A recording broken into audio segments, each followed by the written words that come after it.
आज हम समझेंगे विसर्ग संधि। विसर्ग संधि का पहला नियम है उत्वह। विसर्ग से पहले, पूर्व मतलब पहले, यदि अ ह्रस्व आ हो और फिर दूसरा पद यानी उसके बाद, विसर्ग के बाद वाला जो पद का आरंभ वाला यानी कि पहला अक्षर किसी भी वर्ग का तीसरा, चौथा, पांचवा वर्ण या फिर यारा लावाहा में से कोई भी एक वर्ण आए तो विसर्ग उ में बदल जाता है और आ जमा उ यानी कि हमने गुण संधि में पढ़ा था, आ जमा उ मिलकर के ओ बनता है, तो आ जमा उ को ओ हो जाता है। यदि आगे ह्रस्व आ हो तो फिर हमारा पूर्व रूप जो हमने पढ़ा था पुरुष रूप संधि में कि आ ओ के बाद यदि ह्रस्व आ आता है तो वो ओ में वो आ जाए तो उसका पूर्व रूप यानी कि इस तरह से पूर्व रूप बनता है, ये हो जाता है। फिर से एक बार समझ लेते हैं। विसर्ग से पहले आ हो और विसर्ग के बाद वर्गों के तीसरे, चौथे, पांचवें वर्ण हो, या रा लावा हा हो या फिर ह्रस्व आ हो तो विसर्ग का ओ हो जाता है और ह्रस्व आ आने पर ह्रस्व आ को पूर्व रूप हो जाता है। जैसे कि हम उदाहरणों से समझेंगे। प्रथम अध्याय, तो प्रथमा में आ आया है और उसके बाद विसर्ग आया है तो आ जमा उ मिलकर के ओ बन गया, तो ये हो गया प्रथमो। अब आगे फिर ह्रस्व आ है तो हमारा पूर्व रूप का नियम कहता है कि ओ के बाद यदि आ आए तो वो पूर्व रूप में बदल जाता है। इस तरह से हमारा बना प्रथमो अध्याय। इसी तरह से है नृपा अवदत। अब नृपा अवदत में भी वही हुआ कि विसर्ग उ में बदला और इन दोनों को मिलाकर के ओ बन गया तो नृपो वदत।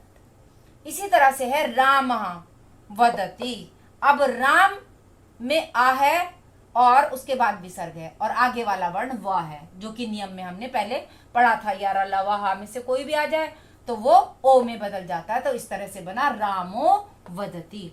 इसी तरह से अगला है मृगहा धावती। अब ये वर्ण का तीसरा अक्षर आ गया, त थ द ध, चौथा वर्ण आ गया तो ये बन गया मृगो धावती। इसी तरह से मनाहरः मनोहरः। इसी तरह से बनता है सा जमा अवदत सोवदत। तो यहां पर हमारा उत्तम का नियम हुआ पूरा। तो दूसरा नियम है हमारा सत्व। सत्व मतलब सा बनेगा यदि पहला जो पद है उसके अंत में किसी भी स्वर के बाद विसर्ग आए, यानी कि विसर्ग से पहले वाला जो अक्षर है वो कोई भी स्वर हो और उसके बाद जो दूसरा पद है यानी कि उसके बाद वाले पद का पहला अक्षर ता था में से कोई हो या फिर सा हो तो उसके बाद विसर्ग जो है वो दंते सा में बदल जाएगा।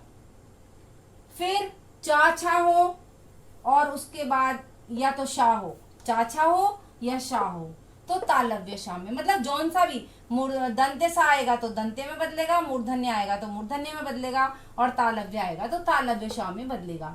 और टाठा अथवा शाह होने पर मूर्धन्य शाह में बदल जाता है। जैसा कि हम उदाहरणों से समझेंगे। नमः जमते। अब नमः से पहले स्वर आया है, विसर्ग से पहले स्वर आया है और उसके बाद ता आया है तो ये बदल गया नमस्ते में। इसी तरह हरि जमा चंद्र तो बन गया हरीश चंद्र।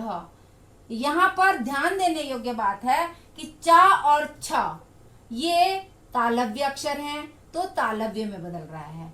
ये ता जो है ये दंत्य अक्षर है तो दंत्य में शा बदल रहा है।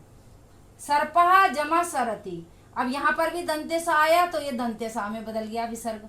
इसी तरह यहाँ पर तालव्य सा आया तो ये तालव्य सा में बदल गया हरि शेते, हरि शेते।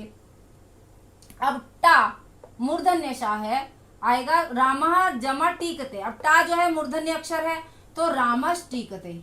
जौन सा भी अक्षर है जिस उच्चारण से वही उनके सा बदल रहे हैं। रामः षष्ठः तो हो गया रामः षष्ठः। अब हमारा अगला है अगला नियम है हमारा विसर्ग से पहले आ हो, आ इनमें से छोड़कर कोई भी स्वर आ जाए। रत्व नियम है, ये रा बदल रहा है इसमें, तो विसर्ग से परे स्वर हो, तीसरे चौथे पांचवें वर्ण हो, या फिर या रा ला वा हा, इनमें से कोई भी वर्ण हो तो विसर्ग को रा हो जाता है। एक बार फिर से समझ लेते हैं। विसर्ग से पहले अ आ को छोड़कर कोई सा भी स्वर हो, अ आ को छोड़कर कोई सा भी स्वर हो, और विसर्ग के बाद कोई भी स्वर हो, तीसरे चौथे पांचवें वर्ण हो, अथवा या रा ला वा हा हो, तो विसर्ग का रा बन जाता है। जैसे कि हम उदाहरण से समझ लेते हैं। मुनि, अब मुनि में विसर्ग जो है उससे पहले छोटी ई आया है, यानी कि अ आ में से कोई भी स्वर नहीं आना चाहिए, बाकी कोई भी स्वर आ जाए। अयम, ये स्वर आ गया तो मुनि का जो विसर्ग है वो रा में बदल गया, मुनिरयम। इसी तरह शिशु हसती, यहाँ पे हमने बताया यारा लावा हा, तो यहाँ पे हा आया है तो विसर्ग बदल गया रा में, शिशुर हसती। इसी तरह से साधु गच्छति, तो हो गया हमारा साधुर गच्छति। शंभु यत्र, शंभुर्यत्य। अब अगला नियम आता है हमारा विसर्ग का लोप।